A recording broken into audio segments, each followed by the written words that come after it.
to throw all of time into chaos just to show her family that her daughter is still alive. Welcome back to another bookish video, and today we are going to be talking about the book Caught by, if I wasn't holding it upside down, by Margaret Peterson Haddix. This is the 5th book in the Missing series by her, and this series, if you don't remember because it's been a while since I reviewed the last one, is all about time travel. To start these, one day a plane shows up on a runway out of nowhere. It wasn't scheduled, it was the middle of the night, and no one called it in for like an emergency landing or anything. So no one knew where this plane came from. And when they went to investigate what was on the plane and where it had come from, they found nothing but babies. No parents, nothing. No family came to claim them or say that they were theirs, or nobody had any clue where this plane full of babies had come from. So they were all taken up for adoption. 13 years later, things start to get weird when all of the babies, there were 38, I believe, were put into the same town and were being grouped there by a group of people. So we find out through these books as they progress that the kids found on the plane were actually missing children of history that were important in history. So they were kidnapped from their original times and their lives were saved, but they were meant to be sold off to the highest bidder because they were important relics of history. So this book is all about time travel and all about these kids returning to their normal time and fixing the time stream. Our main character, Jonah, is also one of these missing kids from history, and he has to go around helping all of the kids while fixing the time stream. All of the books so far have taken place within a month, so that is a heck of a month to be having for anyone, let alone a 13-year-old. I mean, all of the time travel stuff in this makes my head hurt, and I'm a grown woman. I could imagine a 13-year-old having to deal with time travel. It would be a lot. So in this, after coming home from their last time travel adventure, Jonah is in class when all of a sudden everything stops. Everyone around him freezes, and everything around him freezes, except for him and his sister, and anyone else who's time traveled. So they have to figure out what happened, and they end up going to Jonah's friend's house, Chip, to get him in on it. But when his sister, Chip, and an adult, Angela, touch, they jump back in time, and they have no idea how that happened. But apparently, if 4 or more time travelers touch while in stopped time, they can time jump. So Jonah and his sister find themselves in 1903 in the house of Albert Einstein and Minerva Einstein. These old names, I have no idea how to pronounce. I called her Minerva in my head, or Minerva. And this character for me, even though she's, 23? It said, I think, acts less mature than the 13-year-old Catherine and Jonah. It's a little pathetic.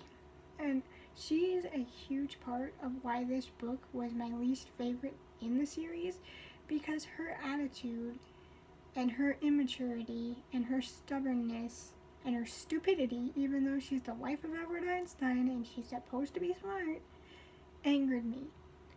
And I would have rather, if you're going to take us to Albert Einstein's time, why not have us focus on Albert Einstein? Why his wife? Like, I get that a lot of what Albert Einstein was working on would go over kids' heads, but you don't have to focus on all of that, which they focus on a lot of his work anyway, because what had happened was after time had gotten messed up in 1611 because of what Second did to sabotage Jonah and his sister, Albert Einstein somehow figured out that there were irregularities, I cannot talk today, in time, and so he was trying to figure out not only time travel, but what caused those irregularities in the time period. So we are stuck watching Minerva, and there is a problem because even though Jonah and his sister were invisible, they get caught by Minerva. And not only do they get caught by her because she is super observant, she ends up taking the elucidator, which is the thing that not only helps them time travel, but keeps them invisible, keeps them blending in with the society that they are in at that time. So she's basically holding them hostage in 1903. And she constantly holds the fact that she does have the elucidator over their heads in order to keep them doing what she wants them to do. She has it on her at all times, and she's blackmailing the kids with it, saying that if you don't protect my daughter or bring her back or whatever, I will destroy this thing and you will be stuck. And then not only is she holding the only means of travel that Jonah and his sister Catherine have, she figures out how to work it because she is that smart. So she makes them visible again, which is a danger because they don't have the correct clothes for the time period, but she also starts to figure out more about it, like how to time travel, how to read it, how to see things that she's not supposed to. So she is very dangerous, not only because she is so smart and because she figured that out and because she's holding it hostage, but because of the fear of losing her daughter to scarlet fever. She is very idiotic in the way she goes about it because she knows that she could mess up all of time if Jonah and Catherine are seen, but she doesn't care. She turns them visible so that her dad can be able to see them and be like, look, my daughter is right here. She is not a dead baby anymore. She is right here as a grown 13-year-old. She goes to the future. She gets better. Here she is. I'm not crazy. This is why I'm not grieving the way I should be.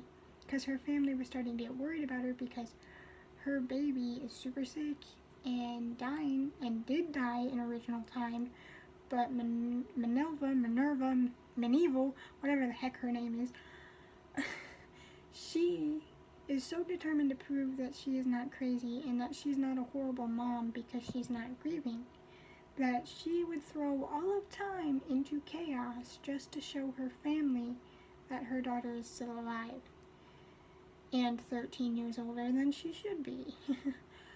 But that's a big thing of what made me dislike this book, was how much a grown woman was holding over the heads of children, and the fact that she knew her actions could destroy everything, but she kept making those actions anyway.